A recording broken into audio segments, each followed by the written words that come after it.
ये क्या?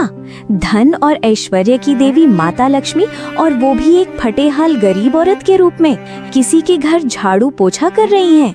पूरी दुनिया को धन धान्य से भर देने वाली जगत माता को आखिर किसी के घर की नौकरानी क्यों बनना पड़ा? आखिर ऐसा क्या हुआ जिसके कारण भगवान विष्णु ने माता लक्ष्मी को नौकरानी होने का श्राप दिया? जानने के लिए सुनिए ये अद्भुत कथा। वैकुंठ में भगवान विष्णु शेषनाग की शैया पर आराम से बैठे हुए थे। काफी समय बीत चुका था और वो बैठे बैठे थोड़ा बोर हो रहे थे। उनका मन लग नहीं रहा था, तो उन्होंने सोचा कि चलो आज पृथ्वी लोक का भ्रमण करके आते हैं। भगवान को अपनी यात्रा के लिए तैयार होता देख माता लक्ष्मी से रहा नहीं गया। वो तुरंत दौड़ी दौड़ी आई और भगवान विष्णु से पूछने लगी कि स्वामी, आज इतनी सुबह सुबह कहाँ जाने की तैयारी हो रही है? विष्णु जी ने मुस्कुराकर कहा कि हे देवी, मैं धरती लोक पर घूमने जा रहा हूँ। ये सुनकर माता लक्ष्मी बच्चों की तरह जिद करने लगी और बोली कि स्वामी, क्या मैं भी आपके साथ धरती पर चल सकती हूँ? तुम मेरे साथ चल तो सकती हो, लेकिन मेरी एक शर्त है। धरती पर पहुँचने के बाद चाहे जो भी हो जाए, तुम उत्तर दिशा की तरफ भूल कर भी मत देखना। माता लक्ष्मी ने बिना कुछ सोचे समझे तुरंत हाँ कह दी और भगवान के साथ धरती की ओर चल पड़ी। जब वो दोनों धरती पर पहुँचे तो सुबह का समय था। रात को ही बहुत तेज बारिश होकर रुकी थी। सुबह सुबह सूर्य देवता निकल रहे थे। चारों तरफ बस हरियाली ही हरियाली थी और एक अजीब सी शांति फैली हुई थी। धरती उस समय इतनी खूबसूरत लग रही थी कि माता लक्ष्मी उस सुंदरता को देखकर एकदम मंत्रमुग्ध हो गईं। वो भूल ही गईं कि वो अपने पति को क्या वचन देकर आई हैं। प्रकृति के इस माया जाल में फंसकर वो चारों तरफ देखने लगीं और देखते देखते उनका चेहरा उत्तर दिशा की तरफ घूम गया। उन्हें पता ही नहीं चला कि कब उन्होंने विष्णु जी की शर्त तोड़ दी। उत्तर दिशा में माता लक्ष्मी को एक बहुत ही सुंदर फूलों का बगीचा नजर आया। उस बगीचे से इतनी प्यारी भीनी भीनी खुशबू आ रही थी कि माता लक्ष्मी खुद को रोक नहीं पाई। वो उस बगीचे की तरफ खींची चली गईं और वहां जाकर उन्होंने एक बहुत ही सुंदर सा फूल तोड़ लिया। चेहरे पर मुस्कान लिए जब वो फूल लेकर वापस भगवान विष्णु के पास आईं, तो उन्होंने देखा कि विष्णु जी के चेहरे पर कोई खुशी नहीं थी, बल्कि भगवान विष्णु की आंखों में आंसू भरे हुए थे। माता लक्ष्मी घबरा गईं कि ब्रह्मांड का स्वामी आखिर रो क्यों रहा है। विष्णु जी ने दुखी मन से कहा, हे लक्ष्मी, तुमने ये क्या किया?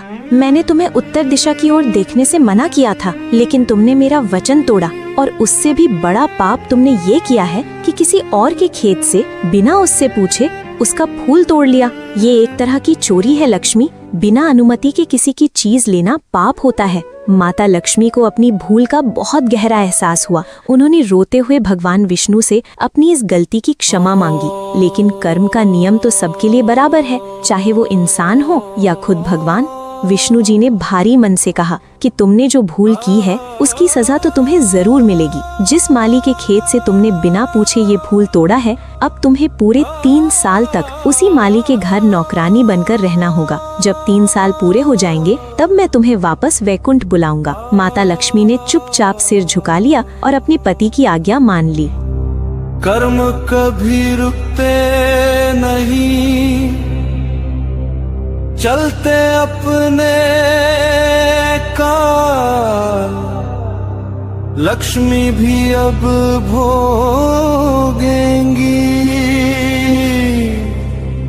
कर्मों का ही जाल।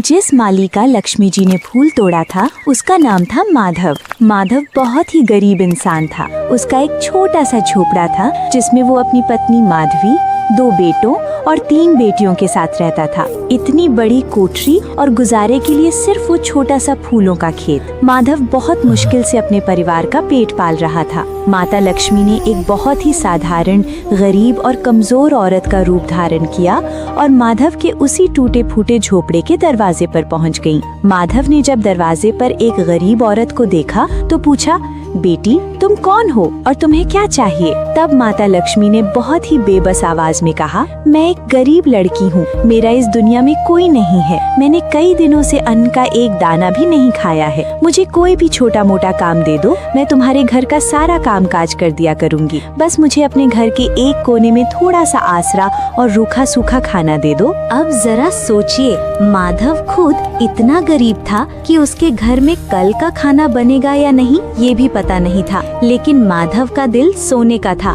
उसे उस बेसहारा लड़की पर बहुत दया आ गई। उसने कहा, बेटी मैं तो खुद बहुत गरीब माली हूँ और मेरी छोटी सी कमाई में मेरे परिवार का गुजारा बड़ी मुश्किल से चलता है। लेकिन फिर माधव ने कुछ ऐसा कहा जो सीधे दिल को छू लेता है। माधव बोला, अगर मेरी 3 की जगह 4 बेटियां होती तब भी तो मैं उनका पेट भरता ही ना। अगर तुम मेरी बेटी बनकर जैसा रूखा सूखा हम खाते हैं उसमें खुश रह सकती हो तो अंदर आ जाओ। माधव ने बिना किसी स्वार्थ के उस अजनबी को अपनी बेटी मानकर अपने घर में शरण दे दी और इस तरह ब्रह्मांड की सबसे अमीर देवी माता लक्ष्मी एक गरीब माली के घर नौकरानी बनकर रहने लगी। लेकिन जहाँ साक्षात धन की देवी के कदम पड़ जाएं, वहाँ गरीबी कैसे टिक सकती है? जिस दिन माता लक्ष्मी माधव के घर आईं, उसके अगले दिन से ही चमत्कार होना शुरू हो गया। माधव जब बाजार में फूल बेचने गया तो उसके सारे फूल बहुत ऊंचे दामों पर बिक गए। उस शाम उसने एक गाय खरीद ली। फिर कुछ ही दिनों में फूलों की बिक्री इतनी बढ़ गई कि माधव ने काफी सारी जमीन खरीद ली। कुछ समय बाद माधव ने एक बहुत बड़ा और पक्का घर भी बनवा लिया। उसकी बीवी और बेटियों के लिए सुंदर सुंदर कपड़े और गहने बन गए। पूरे परिवार के दिन फिर गए थे। माधव मन ही मन जानता था कि ये सब चमत्कार इस महिला के आने के बाद ही हुआ है। वो सोचता कि इस बेटी के रूप में तो साक्षात मेरी किस्मत ही मेरे घर आ गई है। लेकिन हैरानी की बात ये थी कि माधव के इतना अमीर हो जाने के बाद भी माता लक्ष्मी ने अपना काम नहीं छोड़ा। वो पूरे 3 साल तक माधव के उस बड़े घर में और खेतों में एक नौकरानी की तरह ही काम करती रही। देखते ही देखते 3 साल का समय पूरा हो गया। एक दिन शाम को माधव जब अपने खेतों में काम खत्म करके अपने नए घर लौटा तो उसके पैरों तले जमीन खिसक गई। उसने देखा कि उसके घर के द्वार पर कोई साधारण औरत नहीं बल्कि साक्षात देवी के स्वरूप वाली सोने और गहनों से लदी एक अत्यंत तेजस्वी महिला खड़ी है। जब माधव ने ध्यान से देखा तो वो पहचान गया, अरे ये तो मेरी वही मुंह बोली चौथी बेटी है। उसे समझते देर नहीं लगी कि इतने सालों से जो औरत उसके घर में काम कर रही थी वो कोई और नहीं बल्कि साक्षात धन और ऐश्वर्य की देवी माता लक्ष्मी है। माधव के तो जैसे प्राण ही सूख गए। उसका पूरा परिवार भागकर बाहर आ गया। सब हाथ जोड़कर कांपने लगे। माधव रोते हुए माता लक्ष्मी के चरणों में गिर पड़ा और बोला, हे माँ, हमें माफ कर दो।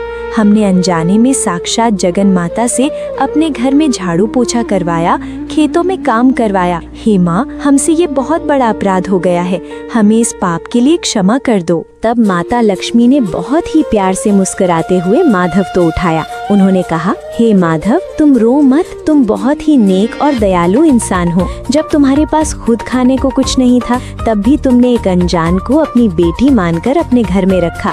तुमने मुझे इतने दिनों तक अपनी बेटी बनाकर रखा, एक नौकरानी की तरह नहीं बल्कि अपने परिवार के सदस्य की तरह प्यार दिया। तुम्हारी इसी निस्वार्थ दया और करुणा के बदले मैं तुम्हें ये वरदान देती हूँ कि आज के बाद तुम्हारे पास कभी भी धन की कमी नहीं रहेगी।